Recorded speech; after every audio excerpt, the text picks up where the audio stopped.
He's the most famous star at this year's Deauville American Film Festival. Je suis là pour voir Johnny Depp, et parce que je suis très fan. Il a un talent fou, genre il peut tout interpréter. C'était, je pense, mon premier celebrity crush, si je peux dire. C'est mon idole depuis que j'ai vraiment 3 ans. Du coup, quand j'ai eu l'occasion, quand il y a eu les billets et tout, j'ai dit bon bah c'est parti. My favorite movie is Pirates of Caribbean. I'm look like Johnny Depp and I'm look like Jack Sparrow too in my country. Il a laissé sa trace dans le cinéma. C'est un des plus grands acteurs des 20 dernières années. I'm never not shocked at the support and the warmth and the love and the reception and the you know, people thanking me for something that I should be thanking them for. This is a way to be able to say thank you to the people who pay all of our salaries. With Pirates of the Caribbean, Edward Scissorhands, Donnie Brasco, Charlie and the Chocolate Factory, and dozens more, Johnny Depp was the film star everybody loved. Eloquent, artistic, and cool. In recent years, things have changed a bit. He says Hollywood is boycotting him following his divorce and domestic violence accusations from his ex-wife Amber Heard. But his work is still appreciated, especially here in France. Let's go and meet Johnny Depp and the director Brad Furman, who's directed him in his new movie, City of Lies.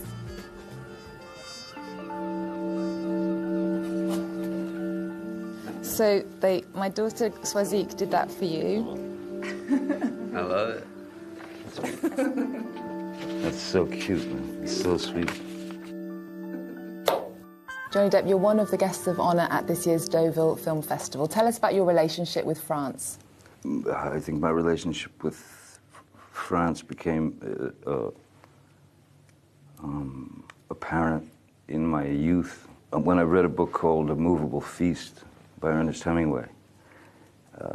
And I remember reading that book and thinking, well, that's it.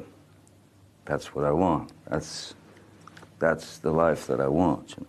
When I first went to Europe, 89, I think, was Crybaby.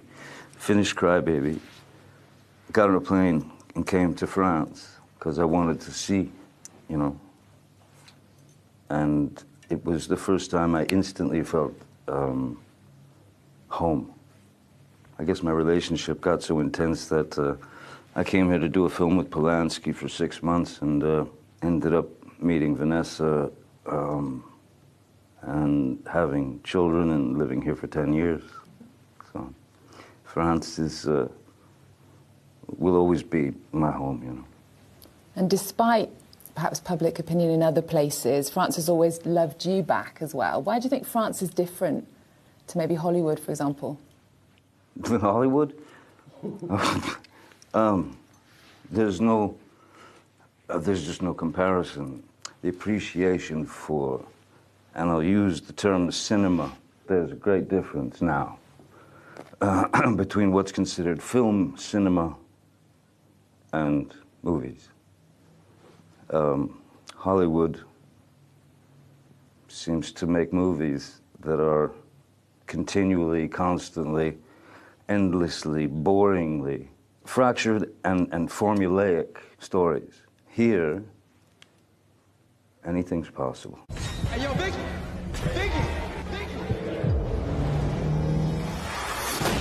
The rap world's biggest star was murdered last night.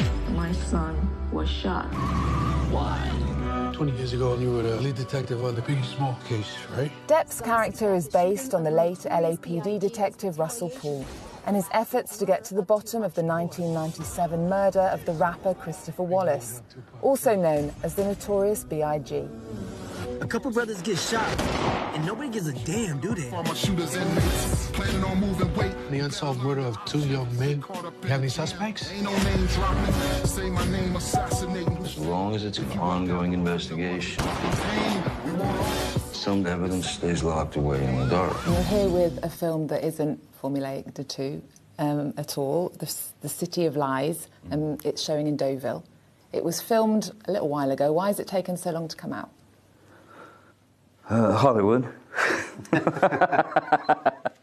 That's really the answer. The politics of Hollywood are a very complicated thing, though based in elementary school retaliatory tactics. I don't think there was any accident that the film was sort of, well, what? I would say suppressed, for sure. Suppressed, taken out of our possession. And is that because of the criticism, do you think, of the LAPD in it? I think there was a lot of elements, unfortunately. It was the Los Angeles Police Department and, the broader landscape of that. It was the struggle of the two distributors, the struggle of some of the perceptions of things that he's alluding to. I'm proud, very proud to be here and very proud to always stand by Johnny and to share the movie with the world. When the film was sitting in limbo, the real damage about that is Miss Wallace, Valletta Wallace, Biggie's mom, who's this very wise, beautiful, very philosophical and wise, This mother deserves answers. And this film contains all of everything that leads up, everything that adds up to the answer for her. This film is for her, I believe, hopefully one step closer in getting some relief from what she's had to experience for all these long years. So to hold it and not release it for this reason or that reason, it causes a problem for Miss Wallace. I believe that Miss Wallace deserves to have the truth be known, and she deserves some justice. Some justice and some attention for her plight. And this is an American film festival. I wanted to ask both of you, do you feel patriotic to your country? Patriotic is a strange word because it can be taken anywhere. It can be taken to a great extreme, which we've seen with, some some half-naked dude with bongos and Viking helmet, entering the Capitol building.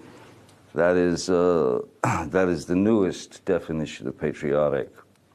Well, I don't really want to go anywhere with that guy or any of those people. There's a creed, the oath, Russell Poole's creed in the movie that speaks to, sort of blindly being able to serve justice and do your job without looking at race, religion, or a person's creed, just looking at them as human beings. So I think when it comes to your question, and I appreciate this about the inspiration that Johnny's offered and the plight that we took, we're very honored to be here, and we're full of a room of human beings, regardless of where you're from. So I think, that's really what it's about.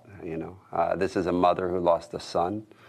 That's something that's human. It's not about patriotism or your country or any of these things. We're just honored to share it with people around the world. It's because we think the story has a gravitas that speaks deeper to not only this mother losing their son, but as we're seeing this tremendous movement with, Black Lives Mattering, and which have always, and Biggie being one of the most influential black figures in the world, and his life being lost due to a systematic oppression and due to corruption within the institutions. These are larger themes that there's no patriotism doesn't exist when we discuss those type of themes. And that figure in the closing credits, more than 50% of African-American murders are unsolved.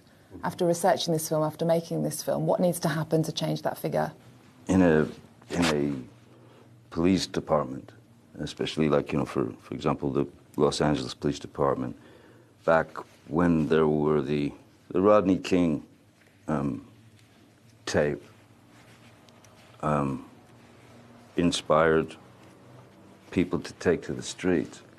And taking to the streets You had people who were out there for justice, and justice when you're impassioned, justice and revenge, they interlock. You could have 90%, 99% good cops or good whatever. There's always going to be some vein of corruption. There's going to be some vein, vein that makes it through underground that wholly and completely are based on money, with no care whatsoever for the situation, human lives, or anything. It's really all about dough. That's why this murder in particular isn't solved, and that's applicable across the board. One of the themes we kept constantly seeing, which was very impactful, is different people coming to me and their communities saying that the stories of Christopher Wallace that they're now seeing in the movie are synonymous to stories of all different types of people on the streets. So you see it's pervasive in that nature. So I think probably the only way is to communicate and to attempt to be honest. And in the face of, these things that go on, and hopefully that will slowly create change. But it's probably quite silly to think that, all of a sudden change is going to happen. These things are glacial. Johnny hit the nail on the head. Ultimately, that stuff's about money. Thank you, guys. Thank you. Thank you. Thank you. It's such a pleasure to meet you. Thank you so much. Who shot Biggie Smalls? It's a riddle.